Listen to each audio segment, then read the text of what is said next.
narrative, I chose to include a short photo book of myself growing up so you could get to know me a little bit better. I come from a family of immigrants. From a young age, my parents instilled the importance and value of education in my life. There is no greater tool that a person can have than a good education because it allows them to better themselves and society. Education opens the door to an infinite number of opportunities, which is very important for students in the Central Valley who are often socioeconomically disadvantaged. The knowledge that a student gains in the classroom is something that is very valuable because it can never be taken away from them and will benefit them for the rest of their lives.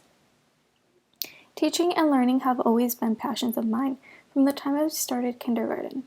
I did not speak any English when I started school, and learning English was a difficult journey. I have personally experienced the extensive impact that educators can have on the lives of young children. They can influence a students' lifelong thoughts about school and education. I was fortunate enough to have many amazing teachers who were very patient, compassionate, and encouraging.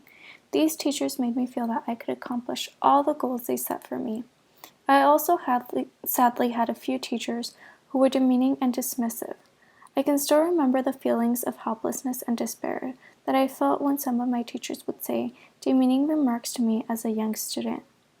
My teachers have inspired me to become a teacher because I want to ensure that students have teachers who care about them and encourage them. Mr. Price is one of the teachers who inspired me to become a teacher. My teachers and librarians would often tell me that the books I wanted to read were far above my reading level before I could even begin to read them. None of my teachers believed in my ability to read or thought to challenge me until I had Mr. Price. He assigned me my first long book to read. Mr. Price encouraged me and told me that I was more than capable of reading any book and that he could help me if I had any trouble. One of his class's final projects was to choose a book and create a packet and discussion questions for a reading group. To this day, I still think of this as my favorite project that any educator has ever given me. As an English language learner, I was often not allowed to read books that seemed interesting to me. That project made me feel a passion for teaching that has not gone away since the day I led that discussion group. I want to be the teacher who inspires others to make them love reading and school as a whole. I want to be the teacher that challenges students and shows them that they are much more capable than they or anyone else knows. I've always believed that a person can accomplish anything and everything they want if they are willing to work hard. However, I struggled because I had a fear of failure.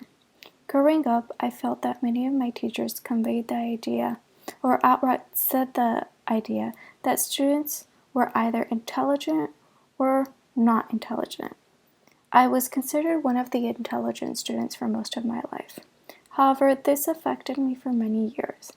I was always afraid of not getting a high score on an assignment or exam because it would mean I am no longer intelligent. In college, I had a fantastic professor, Howie Hua, who taught me about the growth mindset my freshman year, and it changed the way I felt about education and learning. I began to understand that intelligence is not fixed. Rather, intelligence grows when it is nurtured. I want to teach young minds because I want to instill a growth mindset in students at an early age so that they feel comfortable making mistakes and learning from them. I know I am not a perfect student, and I will not be a perfect teacher, because there is simply no such thing as perfection.